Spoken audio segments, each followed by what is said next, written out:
Are you trying to dominate your fantasy football league? Do you want so many championship rings it's impossible to sign autographs? Well, crack open a beer, pour yourself a glass of bourbon, and settle in, because you've come to the right place. Welcome to HammerCast. We're here to talk all things football, barbecue, bourbon, and beer. Here are your hosts, Kenneth Smith, David Stidham, and Chad Taylor. It's time to grind. Hey, welcome back to the HammerCast Network. I am your host, Kenneth Smith, a.k.a. HammerConda, and I am joined with my good friends and co-hosts, David Stidham, a.k.a. HammerJack, and my other really good friend, Chad Taylor, a.k.a. the Sledgehammer. We're about to tell you something that you need to watch for the entirety of this video. It's not that long, but it's going to be really valuable to you. We're going to tell you why Jonathan Taylor should be drafted as a top five running back this year, 2020. He will be there. David, what do you got for us, bud? Well, actually, I love what you said. Should be drafted, but you don't have to. I think he's going to finish as a top five running back, but the good news is you don't have to draft him that high. But, yeah, we're going to talk about Jonathan Taylor, and I think people are getting a little lost in the CEH love and some of the other guys, but I don't think there's a better situation than Jonathan Taylor, and I don't think there's a better talent coming into the league than Jonathan Taylor since Barkley. And we're going to talk about all of that right now. First and foremost, Jonathan Taylor, University of Wisconsin. Yeah, it's a running school. He played for 3 years, set a lot of records. As a matter of fact, he rushed for over 2,000 yards all 3 years, the first in history to do that. Totally, actually, it was 6,174 yards. Number 6 all-time FBS. Okay, 3 years.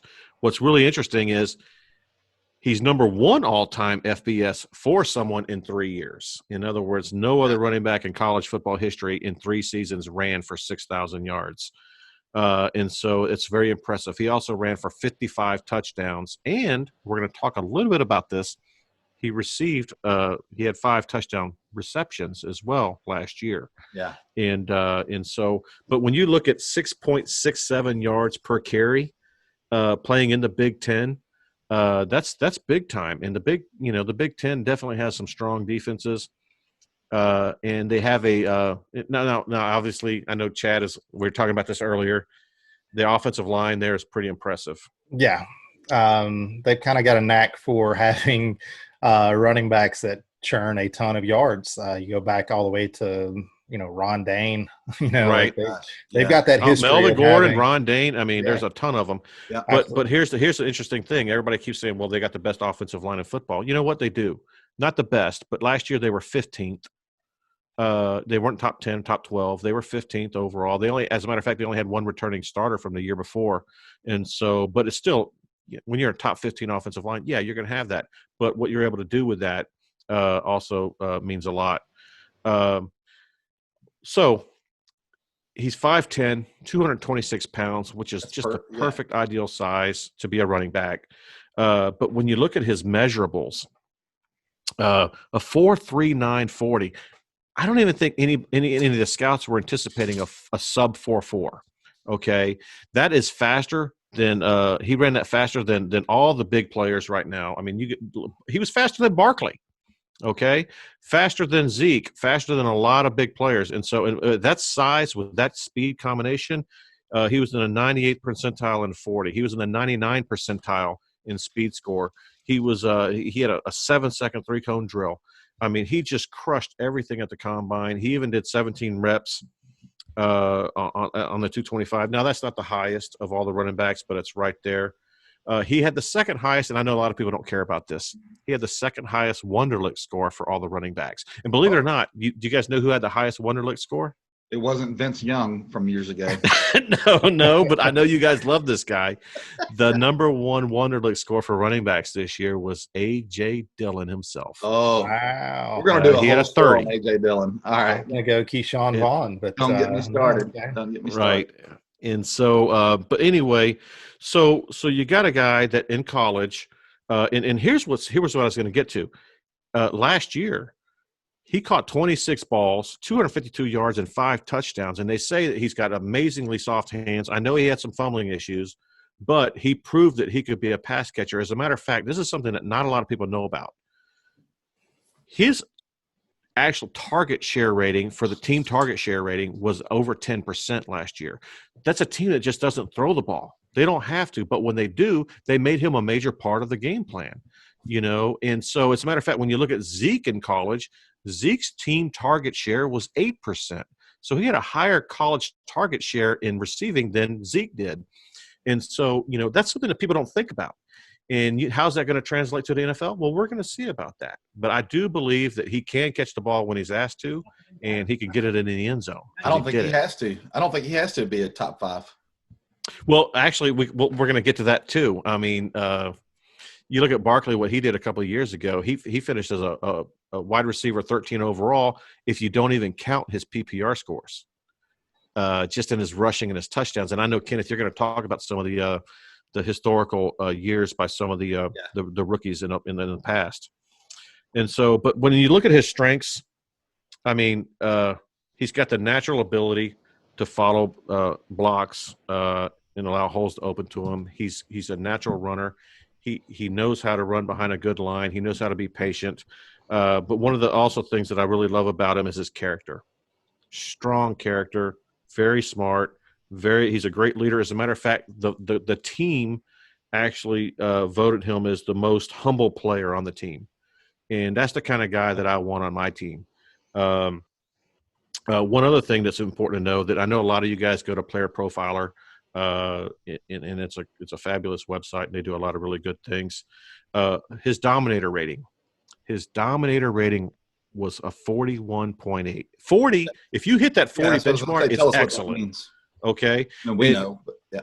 Yeah, but anyway, so last year, when Barkley's dominator rating was a 32 and Zeke's was a 38, and so he has a higher college dominator rating than both Zeke and Barkley. He has the exact same, if not better, physical measurables, and he has a much higher college production measurable than those guys. And so you put all that together, and I see a real good recipe for success first year in the NFL. Okay, so that's kind of where we're at for college. I'm just gonna quiz you on a couple of things that come to mind for me when, if we're gonna go out and say, top 5 running back. It's a bold statement, I know. It is a bold statement, and you talk through the measurables, you talk about his college credentials. The thing that I always keep coming back to, and the reason I'm not as high on Jonathan Taylor as a lot of folks are. I mean, I think he's going to have a great year. Don't get me wrong. I think he's going to be a great player. I think he's going to be very successful as a rookie.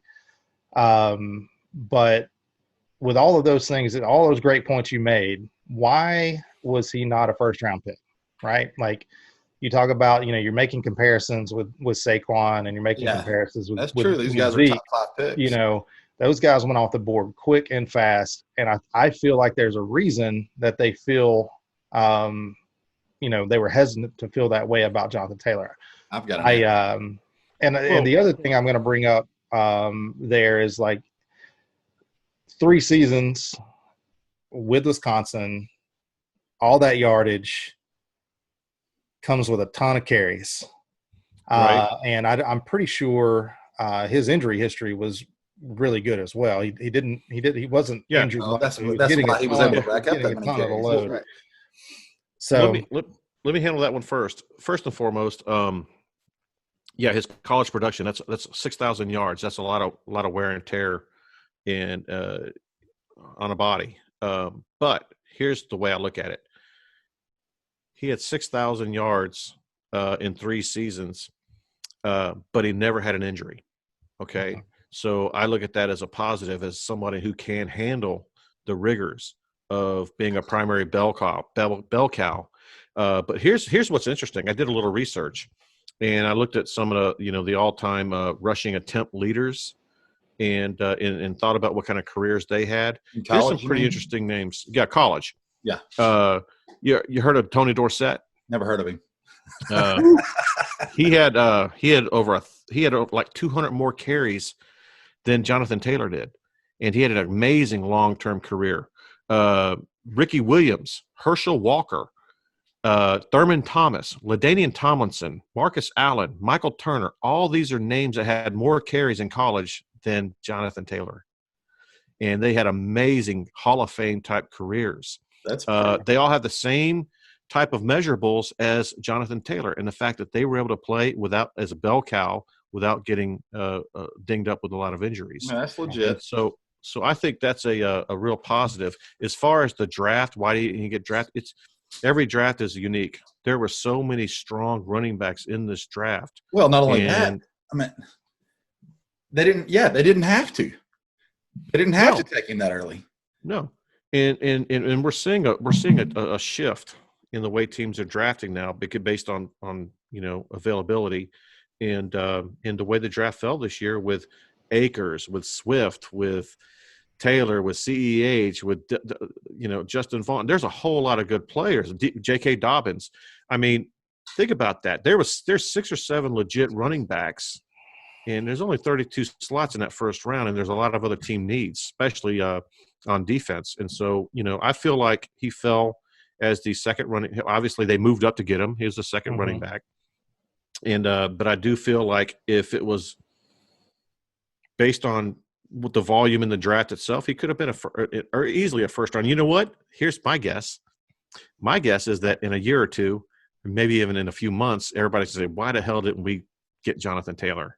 We saw all the measurables. We saw the character. We saw the consistency. We saw the benchmarks. Why didn't we grab him? Here's the thing.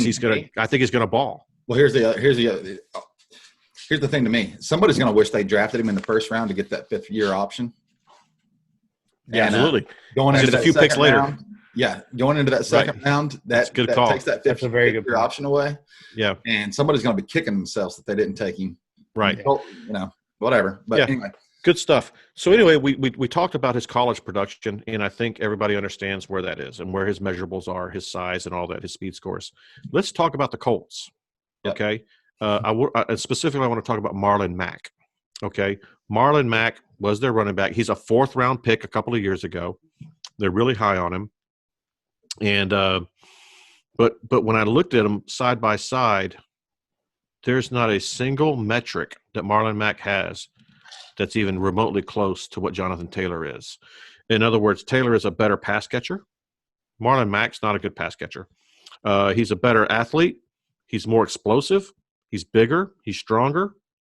And he has better draft capital, okay? But here's some really interesting things about Marlon Mack. Last year, Marlon Mack had his first 1,000-yard season, and it was, 1,091 yards, which was good enough for 11th overall rushing among all the running backs. And he also had a 461 total yards created, which is a really good stat, and that was good for 10th overall among running backs. And that meant 32.9 yards created per game, which was 8th overall. But here's where it gets better. He had 13 breakaway runs, which tied for 3rd overall for running backs. And despite this, he only finished as running back 22. Obviously, it's PPR. He didn't catch passes. He only had 181 points because he was non-existent in the passing game. He had 14 total receptions on 17 targets for 83 yards. Yeah. And so I truly believe that Jonathan Taylor is going to come in, and you know what? Coaches want to win. You want to win when you submit your fantasy lineups. Chad, you want to win. I want to win. We put our best players in. These guys are going to see these guys in shorts in training camp, and and even the players are going to say, this is our guy. And I'm telling you, the best players get the ball, and they're going to get the ball. They got to win the game. I'm with you on that, Dave. And I'm with you on this whole statement because I'm as big of a believer. I don't think it's Marlon Mack that we have to worry about. I think Jonathan Taylor clearly is going to be the lead back. I don't know exactly how the offense is. Is he really truly going to be that bell cow back, or is he going to be giving up those 3rd down plays to Hines? Or I don't know. I believe that he can be a 3-down back. In fact, I believe they're going to figure out. Here's my prediction, but I believe they're going to figure out that he can do it, and they're going to figure out. And that doesn't mean that he's going to get 326 carries like Zeke did his rookie year. But I do believe that he's gonna very quickly take control of that starting job, and I think he's also going to prove that he can catch those passes. And think about who's the quarterback now. Mm-hmm. Phillip dump off Rivers. And you think Phillips is only going to dump off passes on third down with Naheem Hines? No. He's going to dump off passes on first and second down, too. That's what he does. Which they have a great offensive line, which is a whole other thing. Well, that's the thing is they got Quentin Nelson as that right guard. They got the best running offensive line, I believe, in the league. And they were obviously, number 3 statistically last year. I think they're going to be better next year. And so you got elite offensive line, elite talent, and in a perfect situation for him. Yeah, and it says a lot that all you need to know about that offensive line is that they were able to accomplish that last season with Jacoby Brissett and a very anemic passing game involved. Right. So, but the whole defense were scheming the run anyway. So I think it says a lot for the offensive line. I think it says a lot for the running game in general there, that they can produce even in harsh conditions. So, trust me, guys, I'm with you. I think that Jonathan Taylor's devil's advocate a little bit. Yeah, I think he's going to have a great year. I think he's going to be a great pick. And if you're in a dynasty league and you get your hands on that guy, you're going to be in love for a long time. I'm just not sure I'm willing to say top 5 yet. Okay. Well, Kenneth, why don't you talk about some previous rookies? Well, thanks for asking, Dave. So I went back and I looked because I thought, dang, man, this is a pretty big projection. But if you guys watched podcast or episode 2 of ours, you saw that we have shot takes, and that's where we give something it's not outlandish, but it's a hot take, right? I predicted that Jonathan Taylor would have 1,400 yards rushing and 12 touchdowns as a rookie. And I got some funny messages back on that one. But let me just tell you something. Let me just run down some of these names. These are some of the best running backs as rookies, their production, okay? It's not as crazy as it sounds. And keep in mind, this is different than a wide receiver rookie. Running back rookies have a tendency to be better. Clearly, you get quicker. Yeah, you get it. Some of these guys are going to go, well, no kidding. So, like, for example, Eric Dickerson. You're going to go, well, by God, it's Eric Dickerson, right? Yeah. 1983, 1,808 yards, 18 touchdowns. I'm not even going to talk about receptions, okay, because it'll take too long. These guys are awesome. That was 1983. Now, he had 390 carries. That's a lot. Let me give you some more. So let's bring it a little more recent. Ezekiel Elliott, 2016 was his rookie year. 1,631 yards, 15 touchdowns. Okay? Barry Sanders, I don't need to talk about. It's Barry Sanders. Everybody's going like, yeah, no kidding. Adrian James. Chad, do you remember Adrian James? Yeah. Well, that's Colts. Yeah, exactly. Colts. Guys, that was 1999. A lot of these kids don't remember the edge, but 1,553 yards, 13 touchdowns. Okay? Let me keep going. You'll know this one. Saquon Barkley. We already touched on him. 2018, he was a rookie. 1,307 yards, 11 touchdowns. But he also got – I said I wasn't going to say it, but he got 91 receptions. So he was more than just a pounder. Do you remember the name Mike Anderson for the Broncos? Oh, yeah. Yeah, Mike Anderson. Yeah, I had to think about it too. I was like, I haven't thought about it in a while. Yeah, sure. I know. As a rookie in the year 2000, 1,487 yards and 15 touchdowns. Mike Anderson. Look it up, kids. I know you've never heard of him. Adrian Peterson, 2007, 1,341, 12 touchdowns. Clinton Portis. You remember Clinton Portis? 1,508 yards, 15 touchdowns. Alfred Morris, 2012. All right.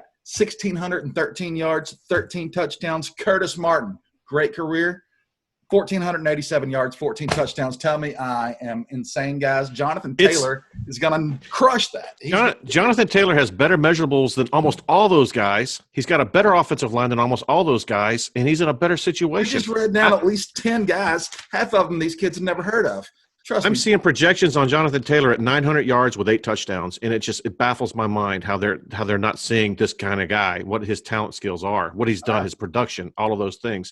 And so I just can't say it enough that, guys, if you're getting ready to go into your drafts, or if you're going to have a separate rookie draft, do the right thing. Take Jonathan Taylor. He's the only unquestionable, without doubt pick to take in that first number 1-1. No doubt about it. I am sold. Top 5. I guarantee top 10. I feel a lot better about top 10. And I think, but the bottom line is that even like, guys, if he's a top 10 as a rookie, he's awesome. Awesome, right? Like he's gonna be top 5. But it almost happens every year. A rookie comes out, and that's the thing. And I think he's better than I think he's right up there with Barkley and Zeke. As a matter of fact, Player Profiler compares him to his closest comp is Zeke. Yeah. But he actually surpasses both those guys in a lot of metrics that are really key for running back success. And so let's do this. I can't wait. If the Hammer Nation would like to get their hands on a Jonathan Taylor signed something as a giveaway, let me know. I will make that happen, guys. Let's do a contest. I'll get it for you. Oh yeah, speaking of contest, guys, this is going to end by the end of the month. We're giving away a Todd Gurley jersey. It's signed. You can just go right to HammerCast.com. Beautiful. It's so easy. Subscribe, put your email in, and you're entered. Yep. It's that easy. Yep. And we have a whole lot more stuff coming, guys. We've got some Devontae Adams. We've got Nuke himself with a signed full-size helmet for the Cardinals, new team. I've got a whole bunch of stuff, but I do not have that Jonathan Taylor yet. But if you want it, I will get it for you. We got to figure something out for Jonathan. But the problem I'm going to have is letting it go. Yeah, you're going to want to keep it. Well, we're going to want to keep it. But, hey, you know what? The Hammer Nation, it's bigger than ourselves, Dave. Right. Hey, guys, we've had so much fun covering Jonathan Taylor. Trust us, top 5 this year. You might be able to pick him up in that second round range. But if you're doing a rookie draft only, take him 101. You won't regret it. Thanks in our next pod, we're gonna try to do this with some of the other top rookies. Stay tuned for that too. Yeah, stay tuned. Chad, any parting thoughts? No, I'm behind you guys, a little bit more hesitant, but I'm with you guys. I think it's a great pick, and you won't be disappointed. No, I don't either. Thanks a lot, guys. Join HammerCast.com. Join the Hammer Nation, and we'll see you next time. Peace. Did you get all that? If not, make sure you head over to HammerCast.com, subscribe, and join the Hammer Nation. Until next time, keep grinding.